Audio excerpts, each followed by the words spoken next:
nearing that 3-week mark from when we're going to get the June updates, will also gain an extension to our artifact. While at the moment we currently don't know what the artifact is going to be, if I were a betting man, it would have to do something with explosive ordnance. Typically in the final season of a year, Bungie likes to do some sort of rocket themed artifact perks like Unstoppable Rocket, Overload Rocket, Godslayer Warheads, etc. You can see all the different artifact things that typically happen on the final expansion before a DLC drops. And given that some of the most popular raid weapons are rocket launchers, I wouldn't be surprised if we're going into a rocket launcher meta for whatever the June update is called. Let's call it Out of the Dark. It's like the opposite of Into the Light. So rocket launchers, which ones are important? There's only one important one. That's my favorite, Gallahorn. As you guys can see, I have a lot of kills on my Gallahorn, and I really like using it when these rocket bots come out. So I wanted to put together a few builds, mainly one for hunters, because I know I've definitely been talking about hunters as of late. So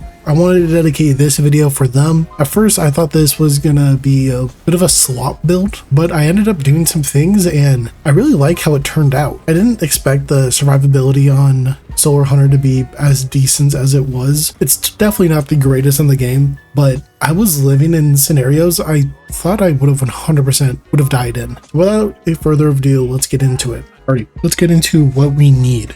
Personally, I think having the Aeon adapter set is going to be really good because you're using rocket launchers. You're going to probably take some self-damage, so it's probably best you have some damage resistance to your own damage to yourself, plus having some extra DR2 splash damage is also pretty nice. Top of that, for a potent, it's the best armor set to have if you don't have Smoke Jumper, so I honestly recommend it for any build. On top of that, you don't have any room for DR on your chest piece, so it's very important that you have DR set bonuses. Now, you may be wondering, why are we running so much solar generation? Because we're using Gallahorn as our primary weapon. It has 50 base ammo generation, and if I remember correctly, how these mods work is it's 20, 40, 50 total. So now this is 50 ammo gen for my solar weapons plus 50 from Gallahorn equals 100 ammo generation for Gallahorn. But ammo generation doesn't necessarily generate ammo for your specific weapon. As it says right here, heavy and special weapons generate additional ammo progress towards the ammo type that they do not use.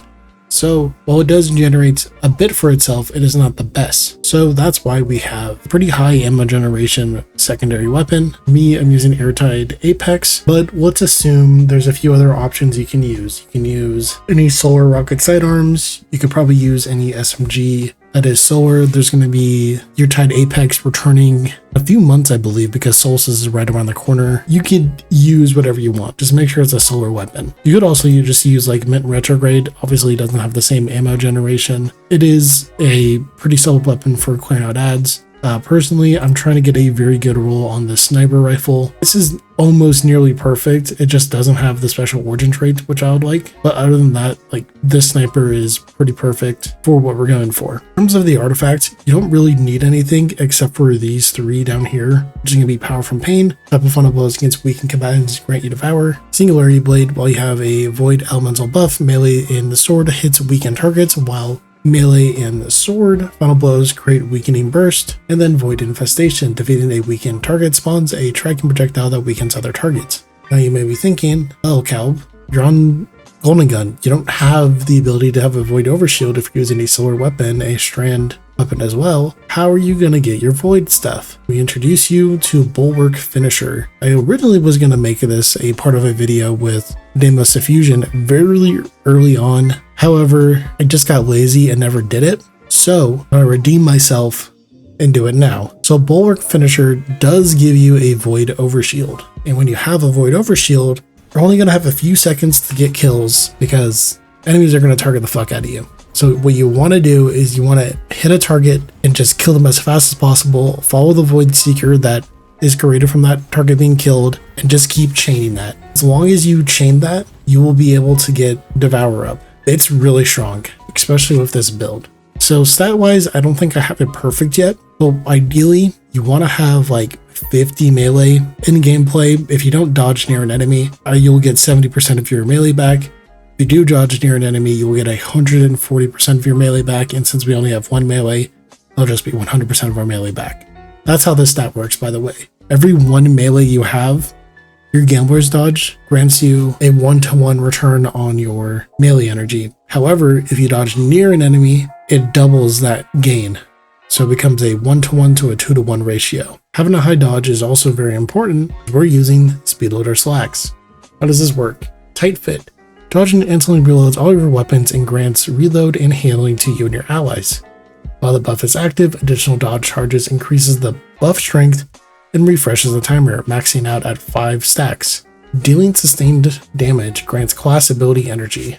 Now, how does that work with the Gjallarhorn? Well, because Gjallarhorns are rocket, it's going to grant a lot of progress. And since Wolfpack rounds have this little funny interaction where it counts as a rocket's damage, anything that typically says sustained damage generates energy gets abused by Gjallarhorn a lot. If you remember Hiatus from Ash and Iron, the cluster bombs from that would activate its origin trait multiple times over, allowing you to spam your abilities. The same thing happens with Gjallarhorn. Now, why do we do it specifically on Solar? Good question. It's because of Ember of Singeing. Your class ability recharges faster when you scorch targets. And so you throw your trick knife, and then you rocket knife, rocket dodge, rocket knife, rocket dodge, rocket knife, rocket dodge, until the boss is dead. This is a pretty casual build.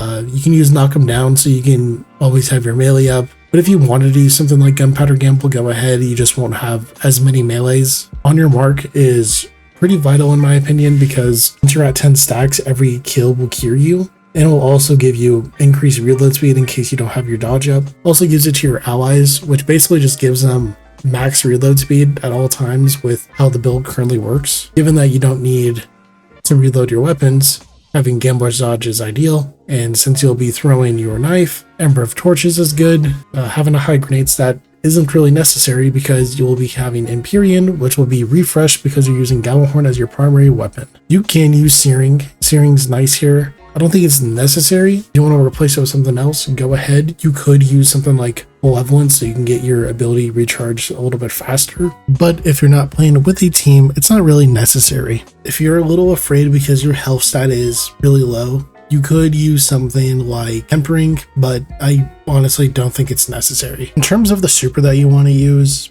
go ahead and use any of them. I've just been using Marksman, but quite honestly, I found myself a few times thinking that Deadshot might actually be better for this build, combined with something like Combustion. I might honestly give that a go. But with that being said, enjoy this montage of Gjallarhorn usage. I've had a lot of fun just doing some fire team ops with this loadout. On screen right now, I'm going to throw up 2 more builds. It's going to be a Warlock version of the build and a Titan version of the build. I would go into depth about those ones, but Kitty really wants to hang out right now, and I can't honestly think of a better way to finish my day. If you guys have enjoyed, please let me know what you would like to see next. But until next time, stay safe.